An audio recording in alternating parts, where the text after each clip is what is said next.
ECG का pattern अभी कुछ सालों में जिस तरीके से चेंज हुआ है, अब तो इस पर भी डॉक्यूमेंट्री बन जानी चाहिए। पहले ऐसा कहा जाता था कि अच्छे से पढ़ो, ज़्यादा पढ़ो, फिर बीच में कुछ 3-4 साल चलन आया कि रैपिड रैपिड वाली चीज़ें सारी देख लो। उसके बाद फिर अब वापस शिफ्ट आ रहा है कि नहीं, वापस सारी चीज़ें डीप में पढ़ना पड़ेगी। पर जैसे लोहे का काट लोहा है, वैसे ही पैटर्न का काट पैटर्न है। हम क्लिनिकल गुरुजी की टीम रैंक बूस्टर कोर्स लेकर आई है नीट पीजी के लिए, जिसमें आपको पैटर्न एनालिसिस किया जाता है कि एग्जामिनर आपसे पूछना क्या चाहता है। तो पढ़ो भले अच्छा, पर एग्जाम के पहले याद क्या रखना है वो कौन बताएगा? तो वो क्लिनिकल गुरुजी का रैंक बूस्टर का कोर्स बताएगा। नीचे मैं कमेंट बॉक्स में उसकी लिंक डाल दे रहा हूं, जाकर रैंक बूस्टर कोर्स देखो और ऐप में सारे लेक्चर्स को एक्सेस करो। आज उसी पैटर्न को आपको बताने के लिए मैं फिजियोलॉजी के कुछ सवाल आपके पास लेकर आया हूं। अपन इस छोटे से लेक्चर में फिजियोलॉजी से इंपॉर्टेंट क्या क्या पूछा जाता है उसके बारे में पढ़ेंगे। एक इंपॉर्टेंट चीज स्टार्टिंग में ही बता दे रहा हूं मैं कि इंपॉर्टेंटली आपको फिजियोलॉजी का डीप डाइव वाली चीजें सिस्टम वाइज ऐप में मिल जाएंगी। अभी मैं सिर्फ ऊपर ऊपर से पैटर्न टच कर रहा हूं कि एग्जामिनर आपसे पूछना क्या चाहता है। तो सबसे पहले सवाल पूछा जाता है भैया रीनल में कि जीएफआर और स्टार्लिंग फोर्सेस कौन कौन से होते हैं। तो कुछ वैल्यू जो आपको पता रखकर जाना है वो नॉर्मल जीएफआर 125 ml पर मिनट होता है, ये बता रखो। फिल्ट्रेशन फ्रैक्शन 20% होता है। नेट फिल्ट्रेशन प्रेशर 10 mmHg होता है और threshold maximum for glucose at TM glucose is 375 mg per minute. ये आपको याद रखना है। ये इमेज अगर कभी गलती से दे दी तो याद रख लेना। हाइड्रोस्टेटिक प्रेशर होता है और ऑनकोटिक प्रेशर होता है। हाइड्रोस्टेटिक प्रेशर का काम होता है जिस एरिया में हाइड्रोस्टेटिक प्रेशर ज्यादा है उस एरिया से फिल्ट्रेट को या वाटर को जो भी बोलो उसको बाहर निकालना, और ऑनकोटिक प्रेशर का काम है उसको होल्ड कर कर रखना। बस ये मीटर चीजें, मोटी मोटी चीजें पता कर लो। उसके बाद अगला सवाल पूछा जाता है काउंटर करंट मैकेनिज्म पर। तो मल्टीप्लायर कौन सा है और एक्सचेंजर कौन सा है, ग्रेडियंट कौन बनाता है कौन नहीं बनाता है, बस इस पे सवाल पूछे जाते हैं। तो बस इतना पता रख लेना कि loop of Henle is multiplier, जो कि ग्रेडियंट को बनाता है और उसमें जो फ्लो होता है वो एक्टिव होता है। जो वासा रेक्टा होता है वो एक्सचेंजर है, इसलिए केवल ग्रेडियंट को मेंटेन करके रखता है, ग्रेडियंट बनाता नहीं है वो, और उसका जो फ्लो होता है वो कैसा होता है, तो वो पैसिव होता है। तो अगर ये इमेज दे दी जाए तो याद रखना it is image for what, it is image for counter current mechanism, loop of Henle, वासा रेक्टा, ये याद रख लेना आपने। उसके बाद सवाल पूछा जाता है आर्टेरियोलर इफेक्ट पे। एक होती है एफेरेंट आर्टेरियोल, एक होती है इफेरेंट आर्टेरियोल ले जाने वाली। तो इनके कंस्ट्रिक्शन के कारण क्या क्या चेंजेस आते हैं उस पर सवाल पूछा गया है। दो इसको बहुत अच्छे से पढ़ा रखा है मैंने ऐप में, पर आपको ओवरव्यू देकर जा रहा हूं मैं कि अगर एफेरेंट आर्टेरियोल का कंस्ट्रिक्शन हुआ तो आप सबको पता है रीनल ब्लड फ्लो भी कम होगा और जीएफआर भी कम होगा। तो सवाल इस पे पूछते ही नहीं है, वो सवाल पूछते हैं इफेरेंट आर्टेरियोल के कंस्ट्रिक्शन पर। इसलिए सवाल जब भी आए तब देखना उसमें कि सवाल में माइल्ड इफेरेंट आर्टेरियोल कंस्ट्रिक्शन दे रखा है कि सीवियर इफेरेंट कंस्ट्रिक्शन दे रखा है। क्यों? क्योंकि अगर माइल्ड इफेरेंट कंस्ट्रिक्शन होगा तो रीनल ब्लड फ्लो तो कम होगा, पर उस टाइम के लिए जीएफआर बढ़ जाएगा, क्योंकि जीएफआर ज्यादा समय के लिए रहेगा बीच में, कैपिलरीज के बीच में, तो इसलिए ज्यादा फ्लो होता रहेगा, इसलिए जीएफआर कुछ समय के लिए बढ़ जाता है। पर अगर वही कंस्ट्रिक्शन सीवियर हो जाए तो रीनल ब्लड फ्लो तो कम है ही है, पर जीएफआर कम हो जाएगा, क्योंकि नया ब्लड वापस या नया फिल्ट्रेट वापस नहीं आ पाएगा। इसलिए याद रखना माइल्ड है कि सीवियर है इफेरेंट आर्टेरियोल का कंस्ट्रिक्शन, उसके हिसाब से अपनी जीएफआर की वैल्यू मार्क करना, क्योंकि आरबीएफ तो दोनों में कम होगा, आरबीएफ तो सभी में कम होता है, बस इफेरेंट आर्टेरियोल कंस्ट्रिक्शन माइल्ड वाला है तो उसमें जीएफआर बढ़ता है, ये याद रख लो। उसके बाद अगला सवाल पूछा जाता है रीनल क्लियरेंस के ग्राफ पे। हमने सब पैटर्न अपन ने पकड़ के रखे हैं कि भैया सवाल किस पे पूछा जाता है और उसमें से क्या पूछने की कोशिश कर रहा है। तो वैसे ही अगला सवाल पूछा जाता है रीनल क्लियरेंस का ग्राफ। रीनल क्लियरेंस के ग्राफ में पता रखो जो ग्लूकोज होता है वो कंप्लीटली रीअब्सॉर्ब होता है, बाइकार्बोनेट पार्शियली रीअब्सॉर्ब होता है, इनिलिन केवल फिल्टर होता है, और पीएच मतलब para amino hippuric acid filter plus secrete दोनों होता है। तो पीएच जो है वो फिल्टर प्लस सिक्रीट दोनों है, इनिलिन जो है वो केवल और केवल फिल्टरिंग वाला है, और जो ग्लूकोज है वो कंप्लीटली रीअब्सॉर्ब होता है, ये आपको याद रखना है। उसके बाद अगली चीज पता रखो, अगर मैंने आपको ग्लूकोज के बारे में चीज बताई है तो ग्लूकोज की बहुत सारी चीजें कई कितनी बार टेस्टेड है ये आपको याद रखना है। थ्रेशोल्ड क्या है जिसके ऊपर ग्लूकोज यूरिन में अपीयर होने लग जाता है, तो इट इज 180 mg पर डेसीलीटर। थ्रेशोल्ड मैक्सिमम क्या है, तो it is 375 mg per minute, it is maximum reabsorption capacity. Question दोनों अलग अलग बन सकते हैं, तो मैक्सिमम रीअब्सॉर्प्शन कैपेसिटी ये है, और थ्रेशोल्ड क्या है तो 180 है, ये थ्रेशोल्ड मैक्सिमम है। याद रखना टीएम जब आए तब ये वाली वैल्यू मार्क करना है, उसके पहले नहीं। और नॉर्मली क्या ग्लूकोज यूरिन में आता है, तो ऑफकोर्स नहीं आता है, क्योंकि नॉर्मल प्लाज्मा का ग्लूकोज नॉर्मल रेंज में रहता है। तो ये ग्राफ आपको यही बता रहा है कि ए वाले में आपको जैसे जैसे लोड इंक्रीज होते जाएगा वैसे वैसे ही आपका प्लाज्मा का जो प्रपोर्शन अगर बढ़ते जाएगा ग्लूकोज का, ऐसे यूरिन में भी ग्लूकोज दिखते जाएगा, पर केवल और केवल एक लिमिट तक। और वो लिमिट भी कब तक, एक वो लिमिट होती है लेस देन 200, अपन को याद रखना है लेस देन 180। और एक और लिमिट होती है वो क्या है 350 mg पर DL, वो आपको ट्रांसपोर्ट मैक्सिमम है। तो ये वाला ग्राफ बार बार टेस्टेड है, ये आपको याद रखना है। उसके बाद रीनल में क्या पता रखोगे, PCT, थिक असेंडिंग लिम्ब और DCT, इस पे भी बहुत सारे सवाल पूछे गए हैं। तो क्या याद रखना है, जो PCT होता है मतलब प्रोक्सिमल कॉन्वोल्यूटेड ट्यूब्यूल, उसका फंक्शन क्या होता है, रीअब्जॉर्प्शन करना। और ये रीअब्जॉर्प्शन कैसा होता है, तो आइसोऑस्मोटिक रीअब्जॉर्प्शन होता है। उसके बाद आ जाओ आप थिक असेंडिंग लिम्ब, एक होता है थिन डिसेंडिंग लिम्ब और एक थिक असेंडिंग लिम्ब। तो थिक असेंडिंग लिम्ब क्या है, ये डाइल्यूटिंग सेगमेंट है, ये आपको याद रखना है। इसमें सोडियम पोटेशियम क्लोराइड चैनल होते हैं, ये आपको याद रखना है, आप सबको पता है इसके बारे में। और एक होता है कलेक्टिंग डक्ट। कलेक्टिंग डक्ट पे क्या काम करता है, कलेक्टिंग डक्ट पे ADH काम करता है, और उसका चैनल कौन सा है, तो वो है एक्वापोरिन 2। एक्वापोरिन 2 वेरी इंपॉर्टेंट, ये याद रखकर चले जाओ यहां से। ADH पे कौन सा चैनल है, तो एक्वापोरिन 2, ये बहुत इंपॉर्टेंट है। कहां पर होता है, तो कलेक्टिंग डक्ट पे होता है, बार बार टेस्टेड है ये मैं केवल आपको फिजियोलॉजी बता रहा हूं। यहां पर अंदर ऐप में जब अपन ने सिस्टम पढ़ा था रीनल, तो मैंने इसके साथ आपको क्लब करके फार्मेकोलॉजी भी पढ़ाया है, पैथोलॉजी भी पढ़ाया है, कौन सी डायूरेटिक कहां एक्ट करती है, आप नीचे जाकर उसमें देख सकते हो। अभी अपन केवल फिजियोलॉजी की बात कर रहे हैं, फिजियो यहां पे खत्म कर देते हैं, सिस्टम वाइज तो आपको अंदर मिल ही जाएगा। अब आ जाओ भैया, रीनल की हैंडलिंग ऑर्डर क्या होती है, इसका मतलब क्या भैया कि क्लियरेंस वर्सेस GFR। ग्लूकोज का तो 0 है नॉर्मल कंडीशन में, इन्युलिन का मैंने बोला inulin clearance is equals to GFR, पर creatinine clearance filter plus secrete दोनों होता है, तो it is slightly more than GFR। और पैरा अमाइनो हिप्यूरिक एसिड का is equivalent to RPO, that is renal plasma flow. ये सवाल बार बार पहले पूछा गया है, तो pH is similarly to renal plasma flow, ये आपको याद रखना है। उसके बाद आ जाओ भैया कार्डियक रिफ्लेक्सेस पे, GFR वाली चीजें रीनल वाली चीजें पर थोड़ी खत्म कर दी, तो कार्डियक रिफ्लेक्सेस पे आ जाओ। एक निमोनिक देकर जाऊंगा मैं यहां पर आपको। बेन ब्रिज रिफ्लेक्स पे सवाल पूछते हैं, तो बेन ब्रिज में क्या होता है कि राइट एट्रियम जैसे ही स्ट्रेच होती है तो टेकिकार्डिया होता है। उसके साथ साथ में एक और चीज होती है बेजोल जेरिस रिफ्लेक्स, उसके वो किसके कारण होता है, तो वो वेंट्रिकुलर केमिकल के कारण होता है, और उससे रिस्पांस क्या आता है, तो ब्रेडिकार्डिया आता है। तो बेन ब्रिज और बेजोल जेरिस दो में कंफ्यूजन होता है, तो बी निमोनिक से याद नहीं रखना, मैं निमोनिक बता रहा हूं। ब्रिज, ब्रिज का मतलब क्या, पुल। आजकल पुल क्यों बन रहे हैं जिसमें से गाड़ियां उड़ के जाती हैं, चल के जाती हैं, पुल इसलिए बन रहे हैं क्योंकि आपका जो रास्ता है वो आसान हो जाए और आप जल्दी से अपने मंजिल तक पहुंच जाएं। तो बेन ब्रिज, ब्रिज जहां पर भी आए मतलब जल्दी वाला काम, मतलब टेकिकार्डिया। बेजोल जेरिस मतलब ब्रेडिकार्डिया, किसके कारण है, तो वेंट्रिकुलर केमिकल के कारण है। उसके बाद आ जाओ बेरो रिसेप्टर पे। बेरो रिसेप्टर में क्या देखोगे, जैसे ही बीपी बढ़ता है उसका रिस्पांस क्या आता है, ब्रेडिकार्डिया हो जाता है। ट्रिपल बी याद रखना, बी।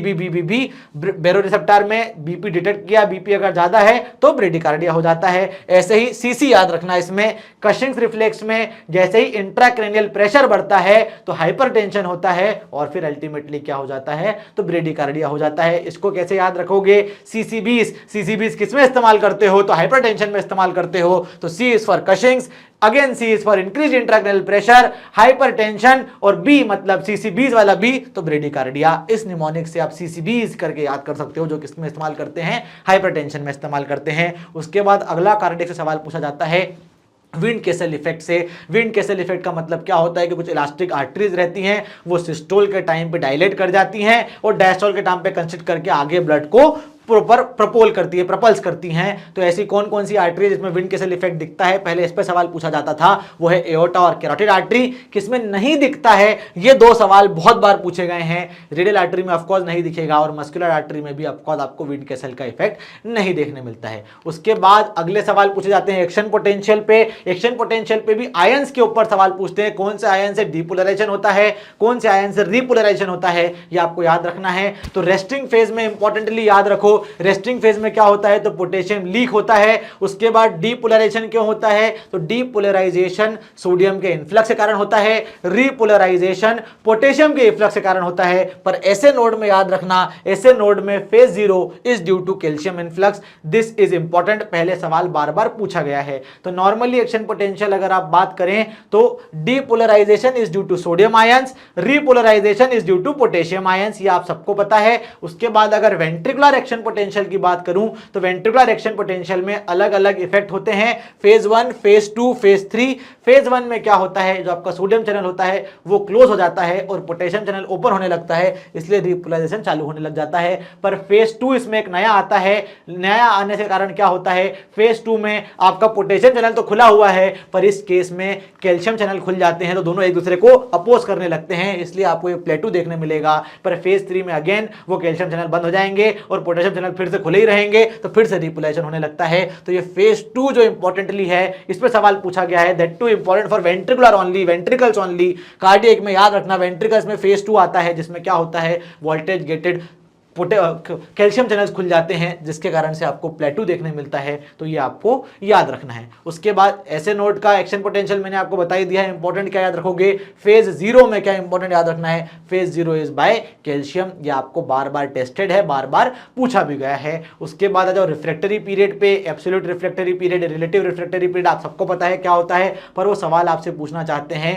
कि जो एब्सोल्यूट रिफ्रैक्टरी पीरियड है उसका कॉज क्या है। तो एब्सोल्यूट रिफ्रैक्टरी पीरियड का कॉज होता है जो सोडियम चैनल होते हैं, वो सोडियम चैनल में अलग अलग तरीके के गेट होते हैं, उसमें से अगर इनएक्टिवेशन गेट भी क्लोज हो जाए तो उस केस में आप कोई सभी एक्शन पोटेंशियल उस वाले मसल्स में या उस वाले एरिया में आप पोटेंशियल नहीं कर पाओगे, उस वाले एरिया में आप दे नहीं पाओगे अगला, क्योंकि सोडियम चैनल का इनएक्टिवेशन गेट भी क्लोज बराबर हो चुका है। तो एब्सोल्यूट रिफ्रैक्टरी पीरियड का कॉज क्या है, सोडियम चैनल का इनएक्टिवेशन गेट भी क्लोज हो गया। उसके बाद आ जाओ भैया एक्शन पोटेंशियल की इतनी बात करी तो न्यूरोमस्कुलर जंक्शन पे, न्यूरोमस्कुलर जंक्शन का सीक्वेंस क्या है, केवल इतना पता रख लो, कैल्शियम की एंट्री होती है, असिटाइलकोलिन रिलीज होता है और अल्टीमेटली फिर सोडियम एंटर होता है और आपको न्यूरोमस्कुलर जंक्शन में नर्व से मसल की तरफ कनेक्शन चले जाता है और मसल क्या होती है, कॉन्ट्रैक्ट हो जाती है। इसी केस में अगर आपको लिंक करना है कोई चीज तो बोटॉक्स का मैकेनिज्म इसी असिटाइलकोलिन रिलीज के समय आता है, ये आपको याद रखना है। इसी असिटाइलकोलिन रिलीज में आपको याद रखना है दो इंपॉर्टेंट सिंड्रोम, एक होता है मायस्थीनिया ग्रेविस और एक होता है लेम्बर्ट-इटन सिंड्रोम। अभी केवल फिजियोलॉजी की बात कर रहा हूं तो चीजें कॉम्प्लिकेट नहीं कर रहा हूं मैं, पर ऐप में जब मैंने रीनल पढ़ा, आपको नॉर्मल जनरल फिजियोलॉजी पढ़ा रखा था, न्यूरोमस्कुलर जंक्शन पढ़ाया मैंने, तो उसमें मैंने आपको सारी चीजें कंपाइल करके बताई है कि लेम्बर्ट-इटन कहां याद रखना है, मायस्थीनिया ग्रेविस में क्या कैसे क्या कैल्शियम एंट्री के थ्रू होता है, सब कुछ वहां जाकर आप एक बार देख सकते हैं। अब रीनल की बात कर ली, थोड़ी कार्डियक की भी बात कर ली, तो अब थोड़ी बात करते हैं अपन लंग्स की। तो लंग के वॉल्यूम से बहुत सवाल पूछते हैं। अब लंग के वॉल्यूम बहुत सारे होते हैं अलग अलग, पर आपको इंपॉर्टेंटली क्या पता रखना है जो एग्जाम में बार बार टेस्टेड है वो है functional residual capacity, that is FRC. FRC का मतलब क्या होता है, एफआरसी का मतलब होता है ईआरवी प्लस आरवी, मतलब क्या, नॉर्मल पेसिव एक्सहेलेशन के बाद आपके लंग में क्या बचा, तो एक्सपायरेटरी रिजर्व वॉल्यूम बचा और साथ साथ में रेसिडुअल वॉल्यूम बता, ये आपको याद रखना है। Elastic recoil alone is minimum volume, ये आपको पता है। उसके बाद कंप्लायंस कैसे चेक करते हो, तो V/P आपको याद रखना है, दैट इज आपका वॉल्यूम कितना है और प्रेशर कितना है, उसके रेशियो पे आपको कंप्लायंस चेक करना है, ये आप सबको पता है। उसके बाद एयरवे के रेजिस्टेंस का सवाल पूछा है उन्होंने कि हाईएस्ट रेजिस्टेंस एयरवे में कहां होता है, ये बहुत बार टेस्टेड वन लाइनर है, इवन इन FMG ऑल्सो। तो मीडियम ब्रोंकाई में हाईएस्ट रेजिस्टेंस ऑफ एयरवे होता है, ये आपको याद रखना है। उसके बाद दो इंपॉर्टेंट इफेक्ट बहुत याद रखना है, जैसे मैंने आपको बेन ब्रिज रिफ्लेक्स बताया था और बाकी आपको इफेक्ट बताए थे वहां पर, ऐसे ही बोहर और हेल्डन इफेक्ट आपको इंपॉर्टेंटली याद रखना है। बोहर इफेक्ट मतलब क्या, बोहर इफेक्ट का मतलब होता है कार्बन डाइऑक्साइड का चेंज ऑक्सीजन पर, और हेल्डन का मतलब ऑक्सीजन का चेंज कार्बन डाइऑक्साइड पर। और आसान भाषा में समझो, बोहर इफेक्ट में क्या होता है, जो कार्बन डाइऑक्साइड और H+ आयन होता है वो अगर ज्यादा हो जाता है, उस कारण से ऑक्सीजन डिसोसिएशन जो कर्व होता है वो ऑक्सीजन डिसोसिएशन कर्व राइट की तरफ शिफ्ट कर जाता है। हेल्डन में जस्ट इसका उल्टा बोलना है कि ऑक्सीजन ज्यादा होने के कारण आपका जो हीमोग्लोबिन से कार्बन डाइऑक्साइड का बॉन्ड है, एफिनिटी है, वो बढ़ जाती है। अब उसको कैसे याद रखोगे भैया, इसको ऐसे याद रखना है, मैंने इसको अपने समय याद किया था, तो कैसे याद किया था, वॉशरूम से याद किया था। क्यों वॉशरूम से याद करना है, क्योंकि बोहर इफेक्ट कहां दिखता है, तो टिश्यू में दिखता है। तो T is for toilet, T is for tissue. उसके बाद बोहर मतलब बोर, आप टॉयलेट में बोर हो जाते हैं और टॉयलेट में क्या करते हैं, अपना एक्सक्रीट करते हैं, तो इसलिए टिश्यू में बोहर इफेक्ट क्या करता है, कार्बन डाइऑक्साइड की प्रेजेंस में ऑक्सीजन को बाहर छोड़ता है, इसलिए टिश्यू में ऑक्सीजन बाहर छोड़ना, बोर होकर टॉयलेट में, ऐसे करके मैंने अपने समय याद रखा। किसी भी निमोनिक से कर सकते हो, मैंने बस आपको अपना निमोनिक बताया, और जैसे ही आप टॉयलेट बोर वाली चीज याद कर लोगे तो हेल्डन तो आपको याद हो जाएगा। हेल्डन जस्ट इसका उल्टा है। हेल्डन मतलब ऑक्सीजन का इफेक्ट किस पे, लंग्स में ऑक्सीजन ज्यादा है तो ऑक्सीजन ज़्यादा होने के कारण जो कार्बन डाइऑक्साइड का कैरियज है वो ज़्यादा हो जाता है। इंपॉर्टेंटली इसका काम क्या है, हेल्डेन इफेक्ट का काम है टिश्यू से कार्बन डाइऑक्साइड को बाहर निकालना। तो आप ऐसे याद रख सकते हो। और बोहर का मैंने एक अच्छा निमोनिक आपको दे दिया है। अगर ये निमोनिक अच्छा लगा होगा तो कमेंट बॉक्स में लिखना भी कि निमोनिक बढ़िया था भैया, मजा आ गया। चलो अब आगे बढ़ते हैं अपन। रेस्पिरेटरी कंट्रोल सेंटर पे भी बहुत सवाल पूछे जाते हैं। एक होता है डीआरजी, एक होता है वीआरजी। दोनों ही चीजें क्या है, मेडुला में प्रेजेंट होती हैं। डीआरजी का काम होता है इंस्पिरेशन और वीआरजी का काम होता है मतलब वेंट्रल वाले का फोर्स ब्रीदिंग। उसके अलावा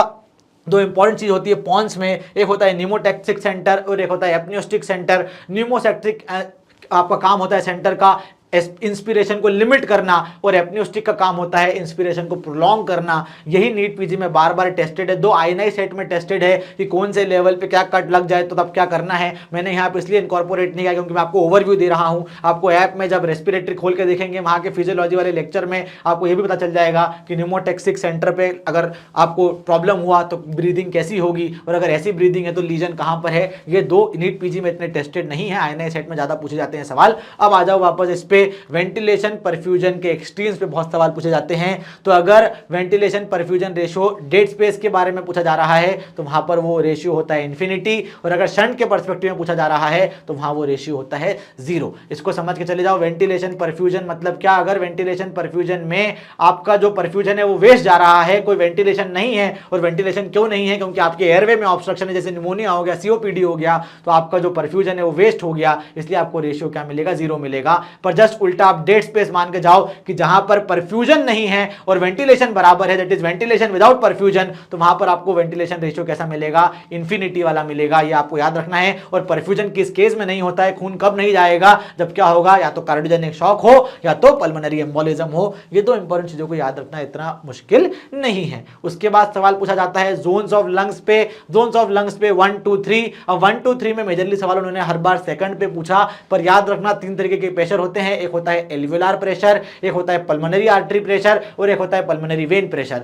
तो जोन 1 में क्या होता है, एल्वियोलार प्रेशर पल्मोनरी आर्टरी और पल्मोनरी वेन के प्रेशर से ज्यादा होता है, इसलिए कोलैप्स रहती है वहां पर चीजें। पर जोन 2 में क्या होता है, पल्मोनरी आर्टेरियल प्रेशर जो होता है वो पल्मोनरी एल्वियोलार प्रेशर से बढ़ जाता है, इसलिए आपको वाटरफॉल वाला इफेक्ट देखने मिलता है। और जोन 3 में तो आपका जो पल्मोनरी वीनस प्रेशर है वो भी पल्मोनरी आर्टरी प्रेशर से बढ़ जाता है, इसलिए आपको डिस्टेंशन देखने मिलता है। ये इंपॉर्टेंट याद रखना, सवाल हमेशा जोन 2 पे पूछा गया है, जिसमें पल्मोनरी वीनस प्रेशर तो पल्मोनरी आर्टरियल से कम रहता है, पर पल्मोनरी आर्टरी वाला प्रेशर पल्मोनरी एल्वियोलार प्रेशर से बढ़ जाता है। ये आपको याद रखना है। उसके बाद आपको ऐसे ही रेस्पिरेटरी में स्पायरोमेट्री पे बहुत सवाल पूछते हैं। तो स्पायरोमेट्री का एक ग्राफ मैंने आपको बता दिया। इसमें भी आपको इंपॉर्टेंटली क्या पता रखना है, this functional residual capacity which is ERV versus RV. ये ग्राफ अगर अपने मन में दिमाग में पढ़ लोगे तो इसके सारे सवाल आपके आने वाली एग्जाम में आप सही कर दोगे। फिर आ जाते हैं अपन, आपको बहुत इंपॉर्टेंट जो होती है oxygen dissociation curve. Oxygen dissociation curve मतलब राइट शिफ्ट और लेफ्ट शिफ्ट। राइट शिफ्ट कब होता है, जब CO2H+ टेम्परेचर और 2,3 BPG दोनों ज्यादा बढ़ जाए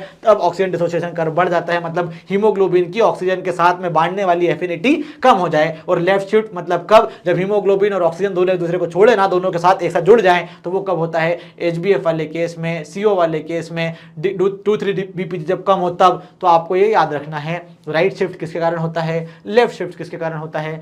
बहुत बार टेस्टेड है। अगर फिजियोलॉजी रेस्पिरेटरी से कुछ पता नहीं करना है तो केवल और केवल वेंटिलेशन परफ्यूजन पढ़ के जाना और ये ऑक्सीजन हीमोग्लोबिन डिसोसिएशन कर्व करके जाना, क्योंकि अगर रेस्पिरेटरी फिजियोलॉजी में कोई सवाल आना है तो अगर 2 सवाल भी आना है तो इसमें से एक सवाल तो आएगा ही आएगा। ऐसे सर्फेक्टेंट पे सवाल पूछते हैं। सर्फेक्टेंट मेन कंपोनेंट क्या है, डाइपॉल्मिटाइल फॉस्फेटाइलकोलिन DPPC याद रखना है। कौन से सेल बनाते हैं, तो टाइप 2 न्यूमोसाइट बनाते हैं। डेफिशिएंसी हो जाती है तो क्या होता है, न्यूनेटल रेस्पिरेटरी डिस्ट्रेस सिंड्रोम होता है। और नॉर्मल सर्फेक्टेंट का काम क्या होता है, सरफेस टेंशन को कम करना होता है, ये आप सबको पता है। एक और थोड़ा हाई लेवल वाली चीज देखकर चले जाओ। एक होता है फ्लो वॉल्यूम लूप, एक चीज होती है ऑब्स्ट्रक्टिव पैटर्न लंग में, और एक होता है रेस्ट्रिक्टिव पैटर्न। ऑब्स्ट्रक्टिव पैटर्न में क्या होता है, FeV1 और FVC का रेशो देखा जाता है। तो FeV1 और FVC दोनों कम होते हैं, पर FeV1 decreases more than FVC, that's why आपको FeV1 और FVC का रेशियो कम मिलता है और आपका जो लूप है ऑब्स्ट्रक्टिव में लेफ्ट की तरफ शिफ्ट कर जाता है। पर रेस्ट्रिक्टिव में क्या होता है, FeV1 और FVC दोनों ही दोनों ही चीजें प्रोपोर्शन में डिक्रीज होती है, इसलिए Fe1 और FVC के रेशियो में ज्यादा प्रॉब्लम नहीं आती है। इसलिए जो आपका कर्व है वो कर्व राइट की तरफ शिफ्ट होता है। ये इंपॉर्टेंट आपको याद रखना है। अगला सवाल किस पे पूछते हैं भैया वो आपसे, अगला सवाल आपसे वो पूछते हैं हॉर्मोन्स पे। हॉर्मोन्स पे भी क्या क्या पता रखना है आपको। प्रोलेक्टिन कब हाईएस्ट होता है, जब आरईएम स्लीप होती है। प्रोजेस्ट्रॉन कब ज़्यादा होता है, जब पोस्ट ओव्यूलेटरी एंडोमेट्रियम होता है उसमें। हाइपोथैलेमस क्या करता है, तो प्रोलेक्टिन को इनहिबिट करता है। ऐसे ही जीआई हार्मोन के बारे में चीज़ें पता रखो।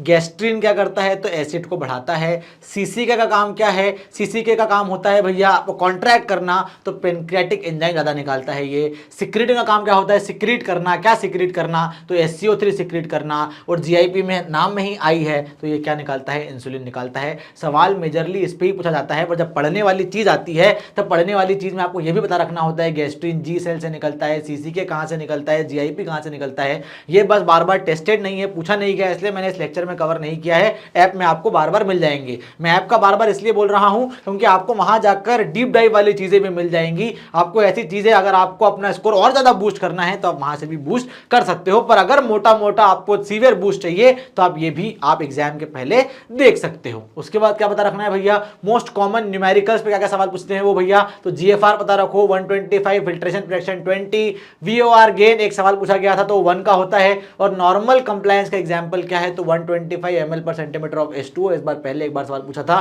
तो याद रखना।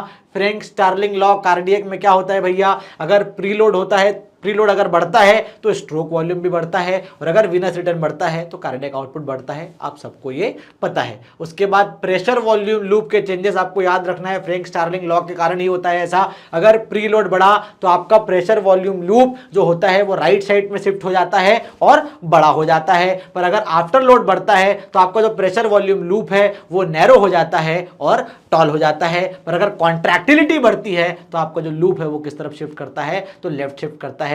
ये आप सबको पता है, प्रेशर वॉल्यूम लूप बार बार टेस्टेड है, याद रखना है। उसके बाद आ जाओ फिक्स प्रिंसिपल पे।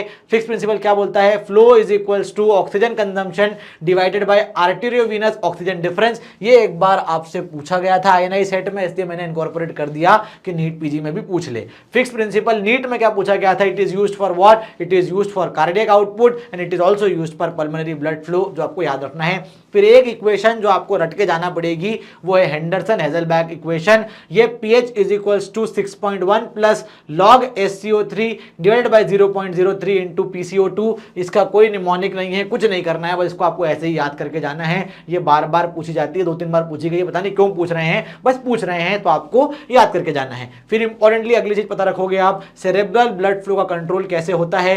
तो अगर PCO2 बढ़ता है तो सेरेब्रल ब्लड फ्लो भी बढ़ता है, पर अगर PCO2 कम होता है तो सेरेब्रल ब्लड फ्लो भी कम हो जाता है। साथ साथ में ऐसे ही अगर हाइपोक्सिया होता है तो हाइपोक्सिया अगर सीवियर हुआ तो CBF बढ़ा, हाइपोक्सिया हुआ मतलब ऑफकोर्स PCO2 बढ़ा, ऐसे करके आप याद रख सकते हो। तो दोनों ही केस में आपको सेरेब्रल ब्लड फ्लो बढ़ा हुआ मिलेगा। थायराइड में क्या याद रखना है आपको, थायराइड में पता रखो, थायराइड की बहुत सारी चीजें हैं, कब कहां आयोडीन बना, कब कहां नहीं बना, पर मोस्ट इंपॉर्टेंटली क्या पूछा जाता है कि पेरिफेरल कन्वर्जन के कारण ही मोस्ट ऑफ T3 आता है। तो T3 यूजुअली T4 ज्यादा निकलता है और ये T4 ही T3 में कन्वर्ट होता है, इसलिए पेरिफेरल कन्वर्जन से ही मोस्ट ऑफ द T3 आपको मिलेगा। उसके अलावा बाइंडिंग प्रोटीन क्या है, तो थायरोग्लोबुलिन है, TBG है, आपको याद रखना है। थायरो बाइंडिंग ग्लोबुलिन है, तो आपको याद रखना है। ऐसे ही एक्टिव हार्मोन क्या है, तो active hormone is free T3, but this free T3 remember कि D3 कहां से ज्यादा आता है, तो दो निकलेगा तो T4 ही, पर आपको एक्टिव हार्मोन क्या है T3, तो कैसे बनाओगे, तो पेरिफेरल कन्वर्जन से बनाओगे। ये आपको याद रखना है। Thyroid binding globulin is binding protein, ये भी आपको याद रखना है। लास्ट में कुछ ग्राफ दिखाकर जा रहा हूं मैं, दो बहुत ज्यादा नहीं पूछे जाते नीट में, पर दो इंपॉर्टेंटली पूछा जाता है, वो मैं आपको बता देता हूं। ये सारे ग्राफों को मैं एक्सप्लेन कर चुका हूं ऐप में, अभी आपको दिखा रहा हूं क्योंकि नीट में इससे बहुत ज्यादा सवाल पूछे नहीं जाते हैं। फर्स्ट हार्ट साउंड कहां आता है, सेकंड हार्ट साउंड कहां, थर्ड कहां, फोर्थ कहां, यही मेजर चीजें पूछी जाती हैं। पर इंपॉर्टेंटली जो आपको याद रखना है वो है pressure volume loop of left ventricle. Again and again पूछा गया है आपको ये सवाल, कब क्या होता है, तो ये A to C जो वाला एरिया है इसमें वेंट्रिकुलर फिलिंग हो रही है। उसके अलावा C to D वाला जो एरिया है भैया, इसमें आप देखो तो आइसोवॉल्यूमेट्रिक कॉन्ट्रैक्शन हो रहा है, फिर इधर से वॉल्यूमेट्रिक इजेक्शन हो रहा है, और अल्टीमेटली क्या हो रहा है, तो आइसोवॉल्यूमेट्रिक रिलैक्सेशन हो रहा है। ये आपको याद रखना है। सब पॉइंट भी अगर देख कर जाओ तो A to B है, इसमें क्या होता है, वेंट्रिकुलर रिलैक्स होती है और भरती है। फिर B to C में वॉल्यूम जो है वो सब्सटेंशियली इंक्रीज होता है, पर प्रेशर थोड़ा सा ही वही बढ़ता है। फिर C2D में क्या बोला मैंने आपको, C2D में सारे वॉल्स क्लोज हो जाएंगे तो आइसोवॉल्यूमेट्रिक कॉन्ट्रैक्शन होता है, मिट्रल वॉल क्लोज हो जाता है, जिसके कारण आइसोवॉल्यूमेट्रिक कॉन्ट्रैक्शन देखने में, तो जैसे कॉन्ट्रैक्शन होता है तो क्या करेगा, प्रेशर बढ़ जाएगा। फिर उसके बाद डी से ई वाले एरिया में आपको पता रखना है कि जो एओर्टिक वॉल्व है वो खुल जाएंगे, और एओर्टिक वॉल्व जैसे ही खुले तो वेंट्रिकल क्या करती है, इजेक्ट करती है ब्लड को, तो ऑफकोर्स आपका जो वॉल्यूम है वो क्या हो जाएगा, कम हो जाएगा। ये आपको सबको पता है। उसके बाद E2F में क्या देखोगे आप, E2F में प्रेशर फॉल हो रहा है और अल्टीमेटली इजेक्शन थोड़ा सा धीरे धीरे करके स्लो हो रहा है। पर अगेन सारे वॉल्व क्लोज हो गए, F पे एओर्टिक वॉल्व क्लोज हो गया, तो F2A क्या है, ये आइसोवॉल्यूमेट्रिक रिलैक्सेशन है। ये बहुत बार पूछा गया है, याद रखना। तो point A is what, it is and systolic volume, and ये पॉइंट सी क्या है, it is and diastolic volume. ये वाला लूप 3-4 बार एग्जाम में पूछा गया है, इसलिए मैंने ज़्यादा समय बिताया इस पे, आपको ये याद रखना है। उसके बाद आ जाओ भैया हीमोग्लोबिन के फॉर्म्स पे। हीमोग्लोबिन से क्या पता रखोगे, ऑक्सी हीमोग्लोबिन में Fe2+ होता है, मेथ हीमोग्लोबिन में Fe3+ होता है, और कार्बोक्सी हीमोग्लोबिन में Fe2+ के साथ साथ कार्बन मोनोऑक्साइड होता है। ये आपको याद रखना है। थर्मो रेगुलेशन में पता रखो, हीट लॉस कहां से होती है, तो एंटीरियर हाइपोथैलेमस से।